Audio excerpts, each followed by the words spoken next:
G'day, that's Slot Car Guy here, and welcome back to the Slot Car Review. And today I've got a very special Porsche by Scaleauto. It is the Porsche 959, but this kit is very special. Why is it? Stick around and let's unbox Scaleauto's Porsche 959.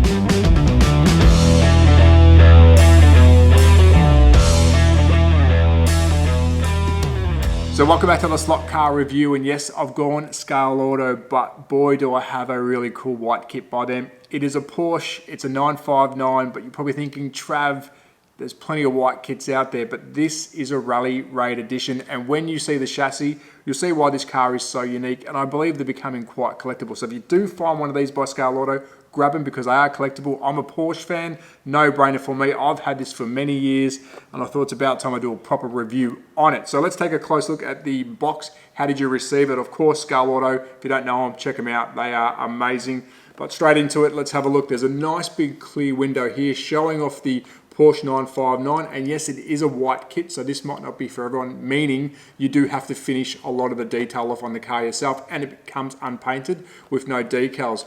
But I do like these boxes on the side here. You'll see the detail of the car, and of course, Porsche 959 Rally Raid Edition.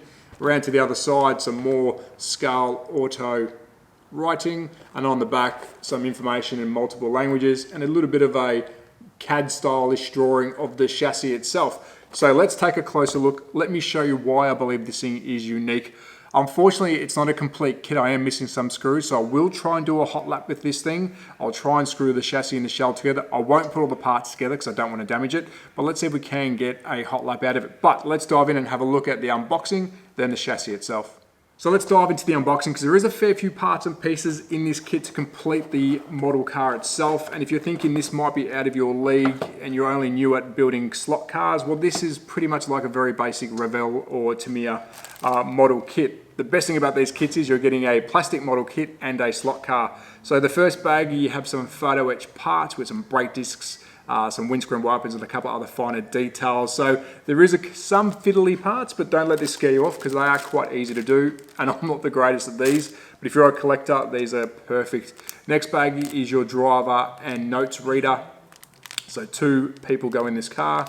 Again, you'll have to paint those up yourself. Moving on to the glass or the windows and a couple of other light finishings, and it looks like some air intake inserts.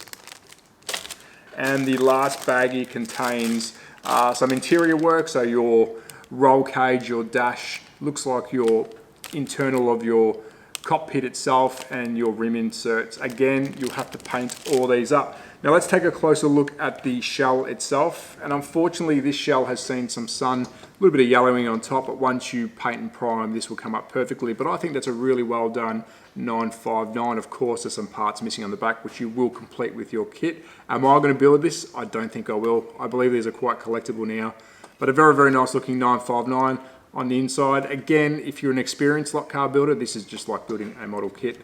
Really cool. What color do you go? Well, I would love to go the Rothmans, but unfortunately there is no decals in this kit. It is a white kit. Alrighty, so I think it's time we take a closer look at Scaleauto's Porsche 959 Rally Raid chassis, because this thing is seriously unique, and I did say in the intro, and I'll show you why in a tick. And of course I'm using Hurrell RS's slot car track to demonstrate this. As soon as I lift it off, you'll see the guide fall away from the car.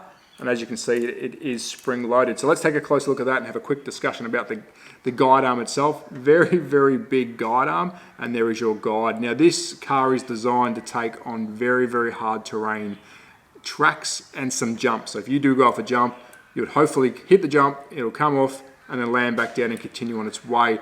Very unique, very cool. And if you do Google or YouTube off-road or rally racing Spain or Europe, you will come across some videos of these things hammering around some pretty decent tracks. Let's have a close look at the chassis itself. It's very Meccano-ish meets RC. Very unique, very cool. It's a dual belt driven four-wheel drive car. And let's start with the motor. Of course, we've got a Sidewinder, very basic motor, not stamped. I don't like that, but it's not stamped. Of course, it's married with a pinion to a gearing.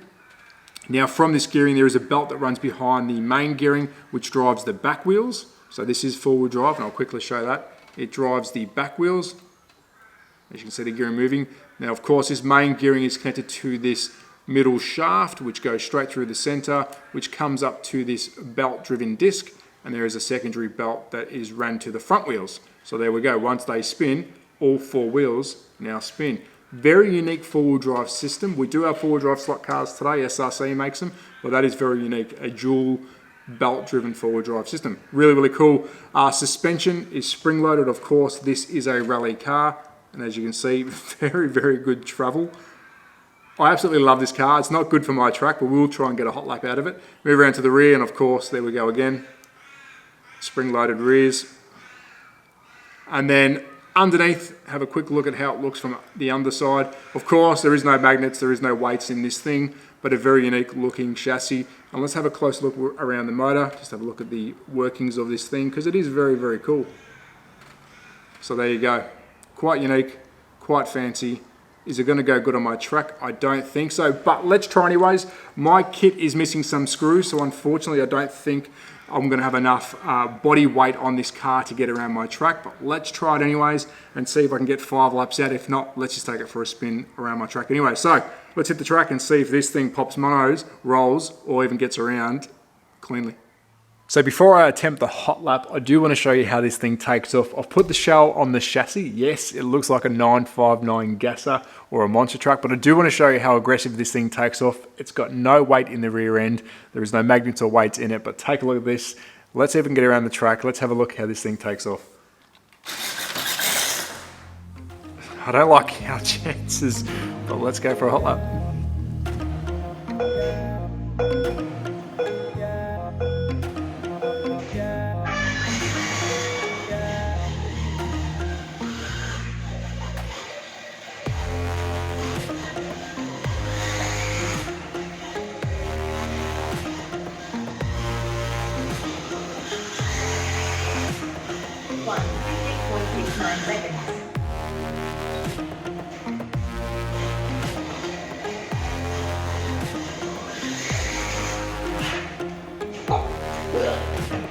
Lap 2, 13.19 seconds. Alive.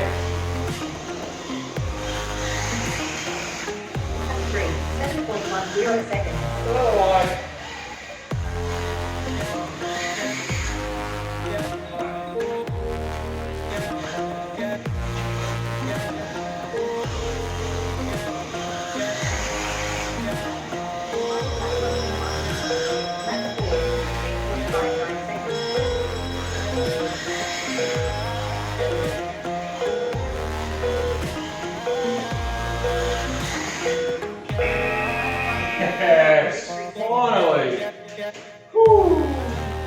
So how did Scaleauto's Porsche 959 Rally Raid Edition perform around my track? Well, I have to say that's probably the most intense, awkward, frustrating laps I've ever done. And you can tell at the end of the laps that I was completely relieved that this was over, because it took a lot of time to get those laps out.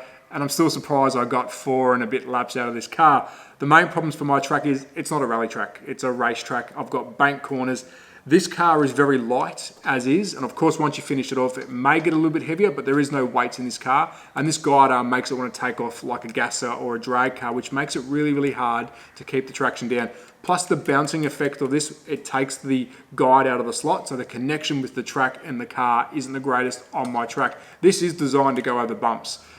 Into the bank corners, it does want to roll a bit, but it's more connection issues with the car itself. So I'm very, very relieved that I got those laps out. In regards to time, well, you saw me jump over the wiring like a gazelle. Wasn't very classy, but I had to try and get these laps out, and I did interfere with the lap timer. So the only trusted time I do have is a 14.33, which I think was a clean lap. But again, this wasn't about the lap, it was about seeing how this thing goes, and it's quite a unique item.